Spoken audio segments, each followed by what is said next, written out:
मुख्यमंत्री जी ने ये आदेश दिया है सब मंत्रियों को कि वो रेगुलर अपने प्रभार के जिलों के संपर्क में रहेंगे, जरूरत होगी तो वहां जाएंगे, फोन पर बात करेंगे। लेकिन पूरे राजस्थान को चाक चौबंद रखने के लिए गहलोत साहब ने सब मंत्रियों से कहा है कि सब मंत्री अपने अपने जिलों में लगातार कलेक्टर के, सीएमएचओ के, सब अधिकारियों के संपर्क में रहे, जिससे डिस्ट्रिक्टों में यदि कोई प्रॉब्लम हो तो उसको तुरंत शॉर्ट आउट किया जा सके और मंत्री यदि जरूरत हो तो मुख्यमंत्री से बात करके कोई भी इमदाद या कोई भी सहायता पहुंचाने जिलों में पहुंचा सके। ये मंत्री सारे अलर्ट मोड पर रहेंगे 24 घंटे। हम अपने अपने प्रभार के जिलों में तो संपर्क में रहेंगे, अपनी कॉन्स्टिट्यूंसी में तो रहे ही, लेकिन अपने अपने प्रभार के जिलों के संपर्क में रहेंगे। सकारात्मक पहलू इस समय ये लगा कि 10 जिले अभी भी ऐसे हैं राजस्थान में जहां पर कोरोना नहीं है, ओमिक्रॉन नहीं पहुंचा है। आप सही कह रहे हैं, निश्चित रूप से 10 जिले ऐसे जहां एक भी मरीज नहीं है, इसमें कोई दोहराए नहीं। जहां जहां भीड़ इकट्ठी हुई, जहां जहां ज्यादा पार्टी हुई, जयपुर बड़ी सिटी है, जयपुर में मरीज सबसे ज्यादा आए। जयपुर के लोगों से कहूंगा ये भीड़ इकट्ठी करना, ये रेस्टोरेंट में ज्यादा इकट्ठे होकर पार्टी करना बंद कर दें। जयपुर में स्थितियां बिगड़ रही है, अब जयपुर के लोगों की जिम्मेदारी है कि जयपुर में जिस ढंग से केसेस बढ़े हैं उसमें जयपुर के लोगों को तय कर लेना चाहिए। राजधानी है और राजधानी में हमारी जिम्मेदारी है कि एक तरफ पूरा राजस्थान है और एक तरफ अकेला जयपुर है। अकेले जयपुर के कोरोना ओमिक्रॉन से संक्रमित मरीजों की संख्या बहुत ज्यादा है, अकेला जयपुर पूरे राजस्थान से ज्यादा है।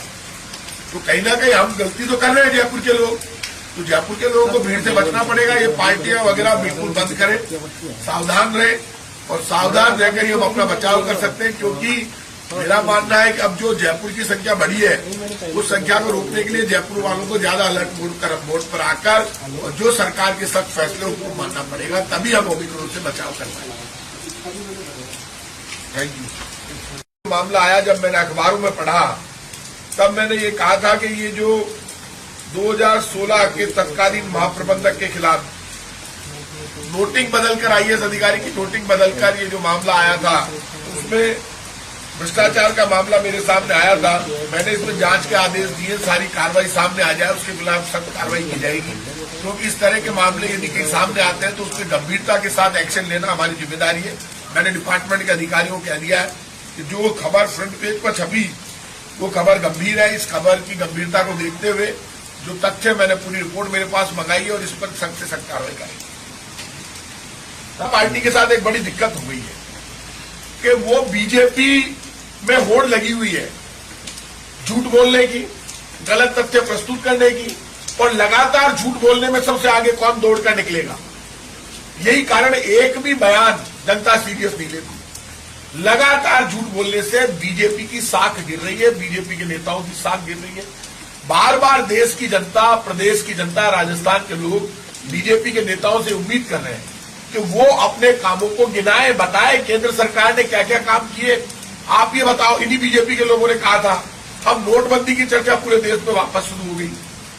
नोटबंदी के 50 दिन में स्थिति सुधार दूंगा, काला धन लेकर आऊंगा, पेट्रोल डीजल सस्ता हो जाएगा, गैस सिलेंडर सस्ता हो जाएगा। गैस सिलेंडर में तो आग लग गई और बेरोजगारों को रोजगार मिलेगा, 2 करोड़ लोगों को रोजगार मिलेगा, 15 लाख दे देंगे लोग। अब सेंट्रल गवर्नमेंट बड़ी है, बातें बड़ी उन्होंने की थी, जो बड़ी बातें करता है लोग उसके ऊपर उंगली उठाते हैं। अब ये बार बार अपनी बात कहते रहते, इतना घमंड था इनको। आपको पता है धरियावत के चुनाव में मुझे खुद इनके बहुत सीनियर लीडर हवाई अड्डे पर मिल गए। उन्होंने मुझे कहा कि यहां तो हम 100% जीत रहे हैं धरियावत में तो, और वल्लभ नगर में आप नहीं जीतोगे, ये जीतेंगे, खुद के लिए भी नहीं कह रहे थे। तो मैंने कहा भैया हम जीतेंगे और देख लेना, हम जीत गए वल्लभ नगर और धरियावत भी हम जीत गए। दिक्कत ये हो गई कि हम हो या वो, कांग्रेस हो या बीजेपी हो, काम का हिसाब किताब तो अब होगा। आप केंद्र सरकार के कामों की तुलना हमारे साथ करना चाहते हो तो एक दिन डिस्कस हो जाए, पॉजिटिव थिंकिंग के साथ कोई मंच तय कर लेते हैं, चाहे मीडिया रख ले और पहले 10 मिनट वो बोल ले, बाद में 10 मिनट हम बोल ले, या 10 मिनट पहले हम बोल ले, वो बाद में बोल ले। तो हिसाब किताब तो हो। डेमोक्रेसी तो काम के आधार पर ही करोगे ना। आप राजस्थान की सरकार की तुलना जब केंद्र की सरकार से करोगे तो काम के आधार पर होगी। आप भ्रष्टाचार की बात करते हो तो विजय माल्या, मेहुल चौकसी, नीरव मोदी, इनको लेकर भी सवाल उठ रहे हैं। राफेल को लेकर राहुल गांधी जी ने इतने सवाल उठाए, आज तक इन्होंने एक जवाब नहीं दिया राफेल फाइटर प्लेन को लेकर। तो जब वो सवाल उठा रहे राहुल गांधी जी तो आप उनका जवाब दीजिए। देश की सबसे बड़ी विपक्षी पार्टी का नेता सवाल उठाता है और आप इधर उधर की बात करके हंसी उड़ाते हो।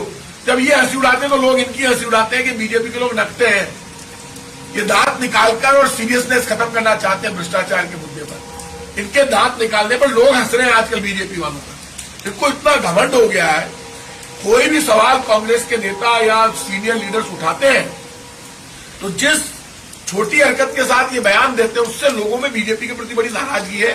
भारतीय जनता पार्टी के बड़े नेता या छोटे नेता या प्रदेश के नेता बदतमीजी कैसे कर सकते हैं? आप गलत बयानबाजी करोगे कांग्रेस के नेताओं के लिए तो देश में क्या परंपरा डालना चाहते हो आप? ये जो भाषा बोलते हैं, आपको मैं आज कह रहा हूं, भारतीय जनता पार्टी के लोग हमारे दुश्मन नहीं, लेकिन जिस तरह के बयान ये देते हैं उससे लोग इनकी हंसी उड़ाते हैं। बात करते लोग पूरब की ये बोलने लग जाते हैं पश्चिम में, बात करते हैं पश्चिम की ये बोलने लग जाते हैं उत्तर में, बात करते हैं उत्तर की ये बोलते हैं दक्षिण में। तो ये जिस ढंग की भाषा बोलते हैं, आज तक केंद्र सरकार के घोषणा पत्र पर ये डिस्कस नहीं कर पाए। आपको याद होगा ऑक्सीजन का जब मामला आया था तो 25 एमपी, आज भी लोग ढूंढ रहे हैं, राजस्थान के बीजेपी के 25 एमपीओ को लोग मोमबत्ती जलाकर ढूंढ रहे हैं, गायब हो गए, है ही को नहीं, खटे गया खटे, कोई रोल ही को नहीं। आप 25 एमपी जीत कर गए हो, केंद्र की सरकार बनाने में राजस्थान की बड़ी भूमिका है। राजस्थान को दिलवाया क्या? केंद्रीय मंत्री गजेंद्र सिंह जी, अर्जुन राम जी, कैलाश जी और भूपेंद्र यादव जी, 4 मंत्री है राजस्थान और एक और है ना, एक और बन के जो अश्वनी वैष्णव जी। ये चारों पांचों बता दें कि कब इन्होंने चीफ मिनिस्टर से बात की। यदि केंद्र की योजनाओं को लेकर आप सीरियस हो और कोई राजस्थान में दिक्कत आ रही है, आप चीफ मिनिस्टर से बात करो।